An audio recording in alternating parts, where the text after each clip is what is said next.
Hello दोस्तों, मैं हूं आपका उत्कर्ष और आप देख रहे हैं डी कोड जंक्शन।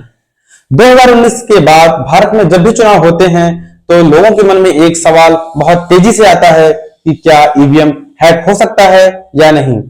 तो आज इसी पर हम बात करेंगे और हम जानेंगे कि यह एक मिथ है, अफवाह है या फिर सच है।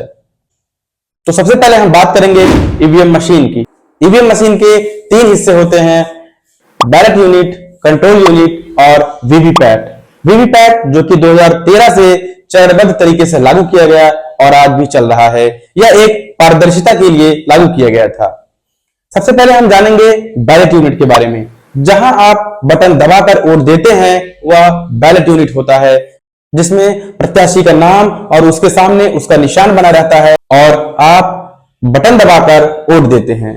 दूसरा होता है कंट्रोल यूनिट, जहां पर आपका वोट जमा होता है, उसे कंट्रोल यूनिट कहते हैं। और तीसरा हिस्सा होता है वीवीपैट का। वीवीपैट जिसमें 7 सेकंड के लिए आपकी पर्ची दिखाई देती है, मतलब आप जब बटन दबाते हैं, जिस प्रत्याशी को आपने वोट दिया है वह उस पर्ची में वीवीपैट में 7 सेकंड तक आपको दिखाई देती है और इसके बाद वह पर्ची अंदर गिर जाती है। तो ये 3 हिस्से होते हैं: बैलेट यूनिट, कंट्रोल यूनिट और वीवीपैट। ये रही ईवीएम के पार्ट्स के बारे में जानकारी। साथ ही आपको बता दें, यह किसी भी तरह से इंटरनेट, वाईफाई या ब्लूटूथ से नहीं जुड़ा हुआ होता है और ना ही इसमें किसी बिजली सप्लाई की जरूरत होती है। इसमें बैलेट यूनिट, कंट्रोल यूनिट और वीवीपैट एक दूसरे से तार के माध्यम से जुड़े रहते हैं, जो तार निकालने पर बंद हो जाते हैं। इसमें पीछे एक बैटरी लगी होती है, इसी बैटरी की वजह से ये काम करते हैं। इंटरनेट कनेक्शन ना होने की वजह से दूर बैठकर इसे हैक नहीं किया जा सकता है। लेकिन इसका यह मतलब नहीं है कि ईवीएम में छेड़छाड़ नहीं की जा सकती है। ईवीएम में छेड़छाड़ तभी संभव है जब किसी की मशीन तक पहुंच हो या सील तोड़ दी जाए या फिर अंदर घुसकर चीजों को बदल दिया जाए। लेकिन ऐसा करना बेहद मुश्किल होता है क्योंकि चुनाव आयोग की सुरक्षा बहुत मजबूत होती है। बावजूद इसके कुछ पार्टियों के प्रत्याशियों को उस मशीन में छेड़छाड़ की आशंका रहती है। इसीलिए कई बार देखा गया है, चुनाव संपन्न होने के बाद स्ट्रांग रूम के बाहर कई प्रत्याशी अपने कार्यकर्ताओं के साथ बैठे रहते हैं और उसकी रखवाली में रात दिन लगे रहते हैं, क्योंकि उन्हें चुनाव आयोग के ऊपर भरोसा नहीं है। अब बात करते हैं पारदर्शिता की। तो चुनाव आयोग पारदर्शिता दिखाने के लिए कई तरह के कदम उठाता है, जिसमें मॉक पोल भी शामिल है।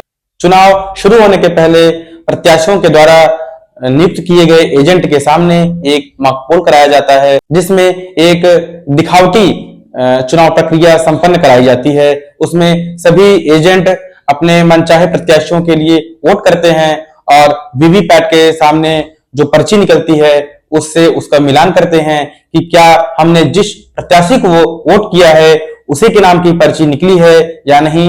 इसके बाद जितने वोट डाले गए हैं और कितनी पर्ची निकली है, दोनों का मिलान करके उस पर्ची को सील बंद किया जाता है और उसके बाद असली चुनाव शुरू किया जाता है, जिसमें जनता अपना वोट कास्ट करती है। वोटिंग पूरा होने के बाद कई पुलिसकर्मियों की देखरेख में चुनाव अधिकारी अपने ईवीएम मशीन को ले जाकर जमा करते हैं और बहुत सारी सुरक्षा के बीच वह ईवीएम मशीन स्ट्रांग रूम में रखी जाती है, जहां कई चरणों में, कई लेयर में सुरक्षाकर्मी उसकी सुरक्षा में लगे रहते हैं।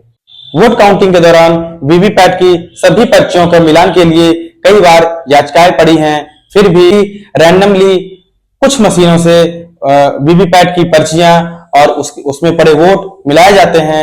सभी वीवीपैट की पर्चियों को नहीं गिना जाता है, क्योंकि ऐसा करने में बहुत लंबा वक्त लग जाएगा और काउंटिंग कई महीनों तक चलती रहेगी। इसलिए इस पे कई बार याचिका भी पड़ी है। बावजूद इसके सुप्रीम कोर्ट ने रैंडम मशीनों की पर्चियां मिलाने के लिए ही इसे स्वीकृति दी है। बावजूद इसके चुनाव आयोग पर ईवीएम में गड़बड़ी के आरोप लगते रहे। इसी वजह से 2017 में चुनाव आयोग ने सभी राजनीतिक पार्टियों को बुलाकर ईवीएम से छेड़छाड़ करके दिखाने के लिए कहा था। हालांकि कोई भी पार्टी उस ईवीएम में छेड़छाड़ नहीं कर पाई थी। क्योंकि मानक तय थे कि चुनाव आयोग के निर्धारित मानक के अनुसार ही छेड़छाड़ करना था। कुल मिलाकर दूर बैठे किसी व्यक्ति के द्वारा ईवीएम को हैक नहीं किया जा सकता है, लेकिन खतरा तभी है जब स्ट्रांग रूम में किसी व्यक्ति की पहुंच हो जाए या सुरक्षा कर्मियों के द्वारा कोई लापरवाही बरती जाए और अंदर जाकर चीजों को बदल दिया जाए। तो इससे सावधान रहने की जरूरत है और चुनाव आयोग ने इसकी सुरक्षा के लिए कड़े नियम बनाए हैं ताकि चुनाव पारदर्शी रूप से संपन्न हो सके। तो दोस्तों, आपने सभी बिंदुओं को देखा और सभी पहलुओं को समझा। अब आप कमेंट में बताइए कि आपको क्या लगता है, क्या ईवीएम हैक हो सकती है या इससे कोई छेड़खानी संभव है या नहीं। आपको हमारा वीडियो कैसा लगा कमेंट करके जरूर